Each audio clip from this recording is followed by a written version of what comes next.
that we have ever seen, blood. He's You get very me? cheeky. Man literally had shit named after him, blood. Fergie time. You get me? You literally were assigned to go out and kick the shit out of Jose Antonio Reyes, God rest his soul, in that game, blood. But you're telling me about fucking cheat, blood. You're telling me about my club is cheating, blood. You get me? You got this Bernardo Silva little rat coming out and running up his mouth, blood. You get me? About, Arsenal never play to win the game. Blood, what do you want us to do with 10 men? Liverpool went down to 10 men, yeah? At the Etihad a couple years back. They lost 5-0. You understand? You answered your question, Troops. That's exactly what he wants. You understand? They want us to open up and get embarrassed, bro. You get me? Pause. The only clubs that I see, yeah, that hate Arsenal, City, are Madrid and Arsenal, blood. Everyone else are their bitches, fam. You get me? Everyone else is just there glazing, fam. You get me? The only ones actually trying to go and stop them from doing what they're fucking doing is Arsenal and Madrid, blood. You get me? We're trying to stop them in England. Madrid are the one stopping them in foreign. You get me? Everyone else is there just, oh, you understand? It's fucking, it pissed me off, bro. You get me? And the way people try to downplay the performance on Sunday, bro, was an absolute fucking disgrace, blood. You get me? Because enough times we've gone away from home and got embarrassed over the years, bro. You get me? And they said we're naive. We should have set up our team more defensively. We should have been street smart. All of these words, you get me? And now we're doing that. Now we're bringing that into our game. We're called cheats. You get me? Everyone hates, man. You understand? Lewis Skelly is getting a yellow card for talking to David Raya, blood. So now you're telling me that the players on the sideline can't talk to the players on the pitch. So now they must just stand there like and just yeah. What are we in? What's this? Soldier? What's this? The army? Are these man? What are we doing here, blood? You get me? Like it's all of like, bro. It wound me up, blood. You get me? It wound me up. I don't think that we've got the homage we deserve, blood. You get me? Because to go through that run we just went through, blood, to go to Man City with no Odegaard, blood, you get me, and do what we did, you understand? Bro, up until it went to 10 men, we were not defending like that, blood. We were not backs to the wall. We were sitting and then breaking on them, blood. We were playing smart, you get me? We moved quick with the Martinelli goal. We got the goal from the set piece. Boom, it was cool. We were the team that was more in control at that time, blood. You get me? Man should be getting on City and not us, blood. How they couldn't break man down in 45 minutes, pause. How we never saw Haaland for the whole fucking second half, blood. But we're the ones getting the negative energy, blood. You get me? Well, fuck all of you lot, blood. Yeah? Fuck every single one of you lot, blood, yeah? Because you're scared, yeah? And you should be scared, blood, yeah? You should be fucking scared, blood, yeah? Because them days of Arsenal getting bullied on the pitch and all of that shit, it's done, blood, yeah? It's done now, bro. You get me? It's done, blood, yeah? Make the man them just come back fit and healthy ASAP, and then we can kick on, bro. You get me? Because I came out of that, going into that game, I was shook, bro. I'm not gonna lie. You get me? I was nervous, blood. You understand? I thought I was fearing the worst, blood. Then the way we performed out there, I said, yo, blood, you get me? Even with a key injury, we're still able to go up against our title rival and put in that performance and have them absolutely rattled, blood. Because you've never seen Man City behave the way they're behaving, blood. The way Haaland was moving, blood. You get me? The way fucking Bernardo come out and run up his mouth. The way fucking Rodri run up his mouth. All these man, they have never been like this, bro, when they were going up against Liverpool. It was all friends and all, let's all hug and go on holiday together. Brother, man ain't trying to go on holiday with none of you, man, blood. Yeah? Man's trying to take the trophy and tell you to go suck your blood clot self and keep it moving, fam. You get me? They don't like that. You understand? We like Liverpool kind of, you get me? They kind of respected City. You understand? Whereas we don't, I don't think the Arsenal players respect them. I think Liverpool players kind of respected them, and then so there wasn't that animosity between them. Whereas Arsenal, because they always like drop these little digs at us and rare tear. I think the Arsenal players are like, yo, fuck these youths. That's why Pep and Klopp was a rivalry that people looked at and thought, is this really a rivalry? Or is it just two good teams going at it? Because for me, there was a lot of respect shown. There was a lot of hugs. There's a lot of shirt swapping. There's a lot of high fives. There's no hatred. There's no Wenger Fergie. The players, it seems like a hatred. Now, don't get me wrong. This has to be a proper rivalry for us to win something. We got to win something first if we want this to be a rivalry, right? We can't just go and trophyless every year and just say, oh, we're your rivals. They'll just say, no, you're not. You don't win anything. So we have to win. But trust me, at the moment, the players are acting like it. I don't know if Pep and Arteta will ever be proper Wenger Fergie because I think there's so much respect between the two of them, right? But the players, they ain't. You could see they were going to war. Gabriel, Haaland. This dark arts thing, by the way, is a joke. Yeah? Because the rival fans that are saying it's out of order and writing letters like little snowflakes in 2024 to PGMOL are also laughing at the fact that Haaland's throwing a ball at the back of Gabriel's head. So which one is it? You either like a bit of needle or you don't. And the way I see it is when you're 10 men and you're cramping up and you're going down, every single one of our players that went down ended up getting subbed. So it weren't like we were just dropping to the floor, wasting time every few seconds. Yeah, players went down. Yeah, people said, take your time. Of course, we were defending a lead. Who wouldn't? Let me read out the last 4 results at the Etihad when teams have gone down to 10 men, because it might surprise you. Chelsea, they went down to 10 men, they lost 6-0. I think you said that one, Troops, right? Then you've got Liverpool, they went down to 10 men, they lost 5-0. Then we got Spurs, they went down to 10 men, they lost 3-0.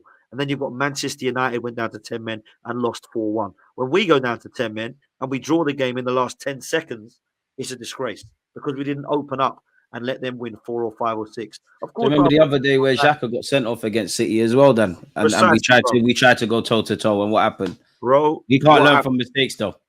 We got absolutely annihilated, and Arteta brought up in his press conference and laughed when he said, "What was the score, by the way?" Then, yeah, we lost 5-0. Everyone remembers it because we tried to open up. So Bernardo Silva, that little rat boy, comes out, starts crying. Oh, Liverpool never played against us like this. It's disgraceful. Of course they didn't. Of course you want us to play like that. Yeah, so you can whip our asses. You think we're going to go and play and open up and go, come on then, let's give you a game. We still think we're hard enough with 10 men. Nah, man, we ain't stupid. We'll go and make it difficult for you. Haaland never got a kick after his goal. When Rodri come off, we were the better team. So I just don't understand why we're getting so much hate for it. I don't actually care. I just don't understand why we're getting hate for it. I think I do know deep down because they're like, these rivals are like, shit, weren't supposed to end like this. It was supposed to be 4-1 to City or 4-2, 5-2. What's going on? Oh, we can't give them praise, though, Arsenal. Let's just say they cheated. They used dark arts. They feigned injuries. That's the only reason they got a point. We'll go with that. You can see we've rattled them. We've rattled the whole of the fan base. Not just Manchester City, by the way, who I've never seen this rattled. Some of their fans, oh my God, I've never seen them like this. And I've been sharing content with them for years. And I'm like, footballing world, man. What's going on here? So, look, it's good. We're relevant again. And I'll take it back. You boys will remember this. George Graham, never be liked. Exactly. Always be hated. Always be hated. It's in our history. It's in our history. Facts. So I'm saying, us Arsenal fans, as much as I don't think it's right, and I think there's many hypocrisies in how, when other teams do the dark arts and things to us, at the same time, we need to stop seeking validation from the outside. Like, we all know how they paint us. We all know we can do no right.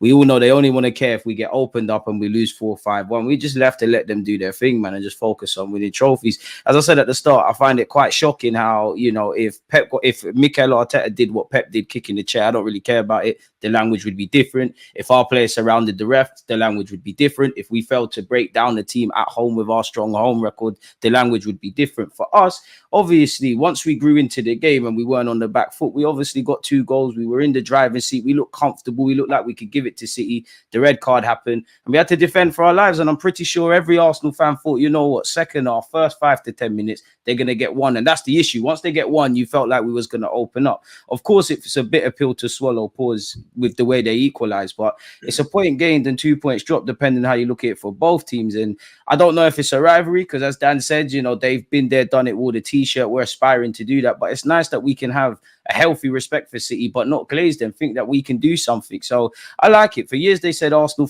players ain't got desire, they ain't got heart, they're soft, they don't care about the performance, you don't know what the project is. isolated to that 90 minutes or in general in the last 2, maybe even 3 seasons now, you can't accuse us of that. So we just need to keep going. And like what you both said, it comes with the territory. We're a club that's hated anyways. I dare anyone to find an athlete or a team that's won stuff that's university liked by anyone. So waters off a duck's back, man. Keep doing what we're doing. And for me, what annoyed me, if we went into the previous City games trying to do this defensive thing and it didn't work, then yeah, we need to change things. But why are you going to change something that clearly isn't broken, that Pep Guardiola has not found an answer for? And I do think, for what it's worth, when Bernardo Silva and Gundogan in the game were getting in pockets, when Haaland scored, when Gundogan had that half chance, for about 20 odd minutes, we were living dangerously the initial period. They never had no complaints. Why is it taking the centre half to score? To be honest, the majority of the second half, I'm seeing Diaz take shots and whatnot. So why not look internally? Because that's what we're told to do. I just find it, the double standards are the more jarring thing. And it's the media narratives. You look at time wasting and all of that jazz. Of course, we do that. If we do that, we have to hold our hands up. But you wouldn't know Chelsea are up there. You wouldn't know Leicester are up there. You wouldn't know Brentford are up there. So it's like, it's just because the media keep mentioning us. City did it. City did it last year at Newcastle. There needs to be context as well, blood, because this is what I'm saying. We're down to 10 men. It's jarring. Exactly. They're saying that we've wasted the most time in this season so far up to this point. But 40% of our games has been played with 10 men, bro. So why don't you take that into fucking account, blood? That we've got 10 men. So we're trying to blood. We're trying to see games through. You get me? The Brighton game, the City game. It's not like Rice got sent off on what, 49, 50th minute? Very early into the second blood. You understand? Trossard got sent off in the first half. Yeah, it was 47, but it was still first half, blood. You get me? We got to play the whole, and there was still 7 minutes of fucking stoppage time to play. Then we had to play the fucking 45 plus the fucking 7 again, bro. Man, have to, you understand? Take things into account. Put it into context. And this is a top side in City, to age your point, troops. Like, this is a top City side, treble winners, and all the things they've done. Like, it's just people just want to move and shift the goalposts. And the only thing I would say is that we just need to win trophies, man. There's no guarantee we'll win trophies, but we just need to win trophies because people are always going to move the goalposts. It happens with every team. It's jarring, man. It's proper annoying. That's what will stop it. We win a trophy, then we can, you know what I mean? But it's started to heat up, blood. You get me? Like, Emirates is going to be interesting when they pull up, blood. You know what I mean? Because Gabriel's saying, yo, I can't wait till we play them in our backyard. You understand? Like, even like when Haaland did lick off his head top. Haaland's a real pussy, you know, because Gabriel did turn around to see, Haaland was sprinting already, blood. Soft. There must have been something that in the footballing world, there must be some more to it, because maybe it's the fact that Haaland can't really score against Gabriel and Saliba, but he was way too charged in that game, even doing the verbal thing with Mikel Arteta. All Mikel Arteta does, and I love the manager, is glaze City and talk about how great they are and stuff. So how can you tell him to be humble, of all people? It don't make sense, man. That's the first time Haaland's actually shown his age, but I like it, man. I can't really get vexed at Haaland for doing what he did to Gabriel if I like the antics that Kai Havertz and Benjamin White do. So let's just bring it to the Emirates, man. But we need to do our job until then. It means nothing if we don't beat Leicester at the weekend, man. It's jarring. Speaking of Leicester, big performance last night from Ethan Nwaneri in the 8. You get me? Done his ting, blood. Looks like, you know what I mean? He's going to be a top prospect. Would you give him a start against Leicester? Because for me, I think I said in my match reaction that it's games like Leicester at home, Southampton, Ipswich, they're them kind of teams where you can test the waters and give Ethan a start, especially with the predicament we're in right now with Odegaard being missing. We do have a very important game, which I believe is must win because we drew the first game. The draw wasn't bad, you get me, but now we need to get a W, especially because it's at home. PSG in the Champions League. Would you give Ethan a start against Leicester, man? Them? I personally would, blood. You get me? I think he looked very cool last night. He moved the ball well. Movement was good. No fear. Took his finishes well. You get me? Good movement for the first goal. Stay composed for the second. He didn't look out of place, blood. You get me? And this wasn't the first time that we've seen the quality of him. You understand? We've seen it in pre-season. We've seen when he's come off the bench. I think he's ready, blood. I can't lie. He is ready, man. When Odegaard's out, you got to use your squad, and it should be on merit. For me, right now, one of our guys who's replaced him has done something silly at the Ayad. The other one's just put in a man of the match performance. For me, I'm playing the one who put in the man of the match performance. And people might say, that's crazy, he's not ready.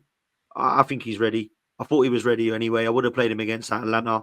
I'm definitely playing him at the moment in that position. He looks ridiculously good. And I wouldn't actually say that Trossard's been bad by any means. I don't think he's been outstanding. I don't look at Trossard and go, wow, this is like Erdegaard's not even here, like not even gone. So I look at Ethan Nwaneri last night. I was so impressed, bro. So impressed. And people will say it's against Bolton. Calm.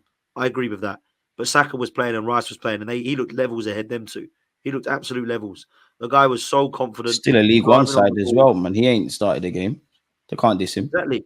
He's been phenomenal, man. So I'm putting him in against Leicester, and I'm saying to Trossard, come get back in the side. Look, he might be able to go left, and Martinelli might need a rest. I don't know what his cramping situation's like. Obviously, he come on last night, but for me, he's the one I'm playing in the Erdegaard position right now.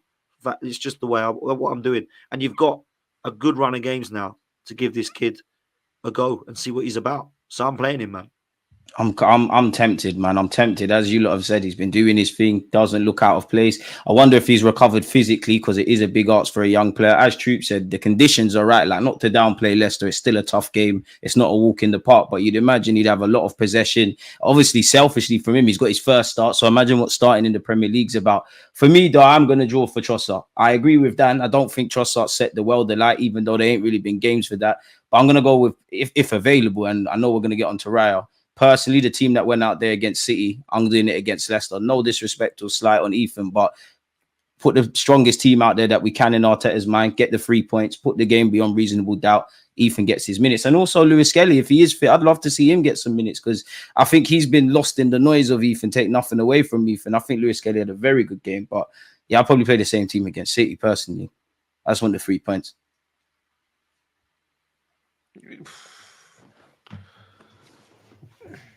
It's techie, blood, because now that he's had his first start, he's gonna want more game time. You understand? He's gonna want more minutes. You get me? And it's like, where can you find the places where to give him their minutes, blood? That's why you're right, Troops, man, because we're getting into a nice run of fixtures. Can get little minutes here and there, man. You can give him a start here, bring Trossard back in for PSG, and then you never know, you could throw him back in for flipping Southampton. Because I don't flipping rate Trossard like that. You get me? Trossard was never his first choice. He had to pivot after Mudryk got taken away. You understand? And there's been many times when Trossard's played well and he's been dropped the next game. You get me? Then he's got brought back into the side. So I don't think it would even really affect Trossard. But me, I would kind of go with, like, I kind of give Ethan a little run in the Premier League, you know, because there's a run of games where you can drop him in, blood. We got Leicester, PSG, Southampton, and then you can maybe throw Trossard back in for Bournemouth. Especially the home ties, man. You know what I mean? Southampton at home. Leicester's at home. These are the games where, you know what I mean? He's knocking on the door, blood. You got to give him a little opportunity. Especially with Trossard. Like, Trossard's my guy, bro. Especially with, like, I think the red was harsh, but he's got to, like, no, now that the situation's died down and whatnot, he's got to do better. You get me? Obviously, Rice has got sent off 2 games ago before the same thing. You got to know that when that whistle blows, you can't kick the ball away. You get me? If you want to turn and say to the ref, "Oh, ref, come on, cool, you can do that." Giving the ref a decision, man. But exactly, and Mike Oliver is a referee that will, when he's got the chance to give City a 1-up, he will do that, blood. We've seen it, blood. You get me? And you know, there's been 50 incidents of Premier League players kicking the ball away. Only 4 cards have been shown. 1 to Bruno Fernandes, 1 to Saliba, 1 to Trossard, and 1 to Declan Rice. So 3 Arsenal players out of 50 offences have got yellow cards, and only 4 have been shown. Doku did the same thing in the same game. He even looked at Oliver like shit. And Oliver said to us to play on. Don't forget the Brighton game as well. A couple of incidences. Ciao, Pedro. Even but we're making all of this up, lads. There's no conspiracy against this football club.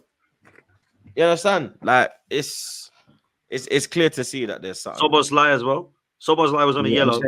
Smashes the ball up in the air worse than Trossard. Nothing happens. Yeah, I'm sick of it, man. There's no consistency. From years back, man. You look at Louise when he got that sending off, I'm sure, against Wolves. You look at the Martinelli one against either Wolves or Leeds. This has been going on for years, man. That was Michael Oliver. See, is what I'm saying. He sent off more Arsenal players than he has any other team. I don't want to be a conspiracy theorist, but he's got it in for us. 7, bro. More than any other club, blood.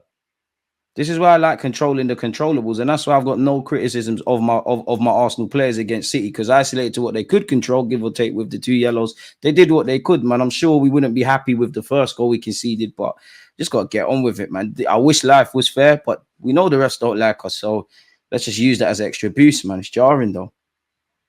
Raheem Sterling, he looked Come good on. last night as well, blood. Got off the mark. Gaza, Marvelly, you see me? But there, Got his colours on today. Had to, blood, you see me? Would you give Raheem a start on the weekend, or would you keep Martinelli? Because for me, Martinelli's been getting a lot of unfair criticism, in my opinion.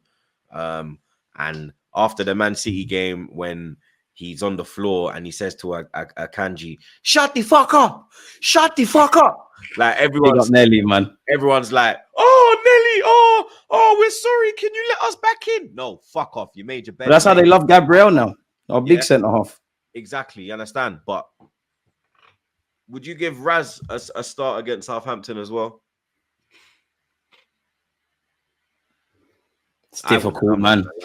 It's difficult. I want to. But I'm gonna persist with Martinelli. But Martinelli, you need to score against Leicester. You know, the assist was a step in the right direction. I need a goal. Sterling's obviously banging down the door.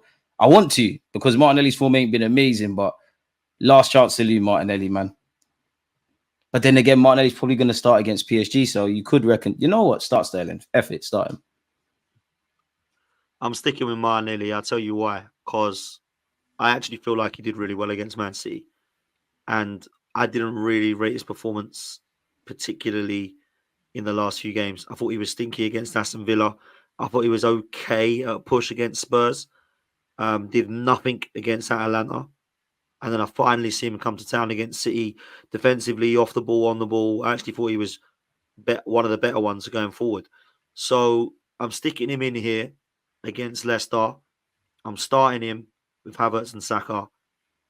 And Sterling comes on. I thought Sterling was stinky in the first half last night, but he really turned on in the second. Like, he was really bad to start with. I was thinking, crikey, what's happening here? But then he got the assist, he got the goal. Second half, he looked better. Hopefully he comes into the game, because we're going to need him this season, man. We're going to need him to contribute. We're going to need him as a squad player.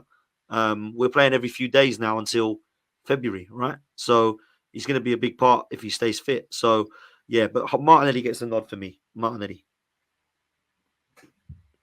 How would you set up against Leicester?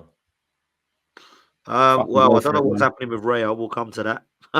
Raya, he went off with like his knee. He had like something around his knee, something wrapped around his knee. He was limping, going through like at the end of it's going to potentially be Neto at the weekend if he's not about, because he's not cup tied, even though we signed a cup tied keeper for the cups. But yeah, Neto will play.